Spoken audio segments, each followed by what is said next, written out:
અમરેલી જિલ્લાના લાઠી તાલુકાના નારાયણનગરમાં ઉમંગભાઈ બારોટ આર્મીની ટ્રેનિંગ પૂર્ણ કરી માદરે વતન પરત ફરતા ભવ્ય સ્વાગત કરવામાં આવ્યું હતું। હૈદરાબાદમાં 8 મહિનાની ટ્રેનિંગ પૂર્ણ કરી પોતાના વતન આવતા આર્મી જવાનના પિતા સંદીપભાઈ બારોટ, આર્મી જવાનના મમ્મી સહિત સગા વહાલાઓમાં ખુશી જોવા મળી હતી। દેશના સીમાડાનું રક્ષણ કરવા સરકાર દ્વારા અગ્નિવીર યોજનાના અમલમાં મુકતા બારોટ સમાજના ઉત્સાહિત યુવાન ઉમંગ બારોટ દેશની રક્ષા કાજે આર્મીમાં જોડાવા ટ્રેનિંગમાં ગયા હોય ભારે મહેનત સાથે ટ્રેનિંગ પૂર્ણ કરી માદરે વતન પરત ફરતા નારાયણનગર તેમજ ઢસા ગામના ગ્રામજનો દ્વારા આર્મી જવાનું ઉત્સાહભેર સ્વાગત કરવામાં આવ્યું હતું। ડીજેના તાલ સાથે ભાઈઓ બહેનો બાળકો સહિતના લોકોએ ભાવભર્યું સ્વાગત કર્યું હતું। આ તકે લાઠી બાબરા વિસ્તારના ધારાસભ્ય જનકભાઈ તળાવિયા, સ્થાનિક આગેવાન ભરતભાઈ ગઢવી, ભગીરથભાઈ ગઢવી તેમજ શિક્ષક સંજયભાઈ રાઠોડ, બોટાદ ઢસાના હોમગાર્ડ જવાનો, રાજકીય આગેવાનો તેમજ ગ્રામજનો હાજર રહી વીર જવાનનું ફૂલહારથી સ્વાગત કર્યું હતું। જેકેએસ ન્યૂઝ ગુજરાતી સાથે આસિફ રવાણી ઢસા।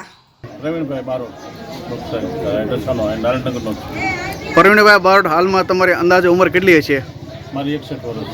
61 વર્ષની અંદર તમે નારાયણનગર વિસ્તારમાં રહો છો, તો આર્મીની અંદર હાલના ટૂંકમાં આજે છોકરો આવ્યો એની પહેલાં કોઈ ટૂંકમાં આર્મીની પરીક્ષા દઈને પાસ થઈને કોઈ આવેલું હતું કે આ પ્રથમ છોકરો છે? તો નહોતો, પણ હું બારોટ સમાજમાં જ છું અને અમારા બારોટ સમાજ બધા વાતું ચારણો અને બારોટો સાહિત્ય બધા કરતા હોય, પણ આજે અમારા હૃદયમાં એવો આનંદ છે કે વર્ષો પહેલાં એક બે અમારા સમાજના ખાલી એ વર્ષો પહેલાંની વાતો છે જૂની કે આર્મીમાં છે। હાલમાં કોઈ પણ અમારા જ્ઞાતિના એટલા બધા આર્મીમાં આગળ નથી। તો મા ભૌમને ખાતર અમારા કવિ ચારણ વાળોની ભાષામાં એમ કહે છે કે ધાન ને દૂધ મજબૂત ધરતી તણા અને પાક ને નેક જ્યાં વીર પાકે મધમધે પુષ્કુંજ ભમણા તણી કોયલું ગાન ગાતી ન થાકે એ રહ્યું પૂજાયના ભેર ઘેરથી ભૂમિકા એ વય સિંધુની શક્તિ કરણી એવી ભારતી ભૌમને વંદુ તણિયાવળી ધન્યો ધન સૌરાષ્ટ્ર ધરણી એવી ભારતમાં ભૌમને માટે કોઈ એક બાળકને પણ મૂકવા તૈયાર ન હોય ત્યારે એ મા બાપ બે મા જગદંબા એનું ધ્યાન રાખશે એમ કરી કે મા તારું અને જેને માની માથે ભરોસો છે સાહેબ, જેને જગદંબા માથે ભરોસે એને કોના બાપની તાકાત છે કે એનો વાળ વાંકો કરી શકે? એટલે એ મા કાંઈ એની ભીરે રહે। અમારા સમાજ, અમારું નહીં, અમારા નારાયણનગરનું નહીં, પણ અમારા સમસ્ત સમાજનું ગૌરવ, કારણ કે અમારામાં બહુ ગણ્યા ગાંઠ્યા જેણે કાંઈક આગળ પ્રગતિ નામ કર્યું હોય। પહેલાં જો ગણી તો ભજનિકમાં સમ્રાટ શ્રી લક્ષ્મણ બાપુ એ પણ અમારા સમાજનું ગૌરવ વધારેલું। ત્યારબાદ પોલીસમાં પીઆઈ તરીકે અમારા ડીવી વાલાણી સાહેબે, ત્યાર પછી તો કોઈ નંબર હોય તો હાલમાં આર્મીમાં તો કોઈ અમારા સમાજમાં નથી, કદાચ રાજસ્થાનમાં એક બે હોય તો ખબર નથી, પણ આખા સૌરાષ્ટ્રની અંદર જો અમારા સમાજનું ગૌરવ અને નામના વધારી હોય તો આ બે ભાઈઓ છે।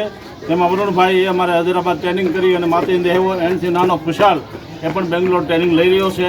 તો એ બદલ બધા કરતાં એમને ટ્રેનિંગ આપનાર અને એમના માતા પિતા એમને લાખ લાખ ધન્યવાદ છે। જય માતાજી। સંદીપ રમદાસભાઈ બારોટ, મારો છોકરો ઉમંગ સંદીપભાઈ ચોટાલા જે હૈદરાબાદ ઇન્ડિયન આર્મીની અગ્નિવીરની 8 મહિનાની ટ્રેનિંગ કરી અને ઘેર આવ્યો છે।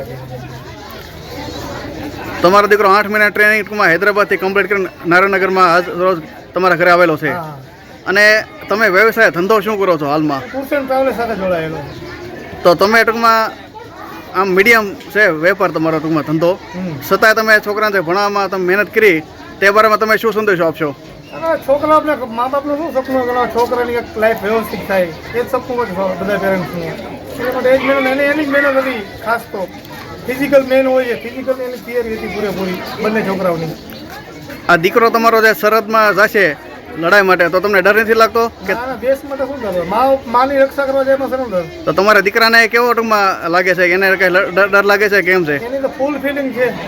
અને તમારે કેટલા દીકરા ટૂંકમાં છે? મારે 2 દીકરા છે। આ મોટો દીકરો છે, નાનો દીકરો છે હાલ અગ્નિવીરની ટ્રેનિંગમાં છે બેંગ્લોરમાં। હજી ટૂંકમાં તમારો બીજો દીકરો પણ ટૂંકમાં ટ્રેનિંગની અંદર છે? એ બી આર્મીમાં છે।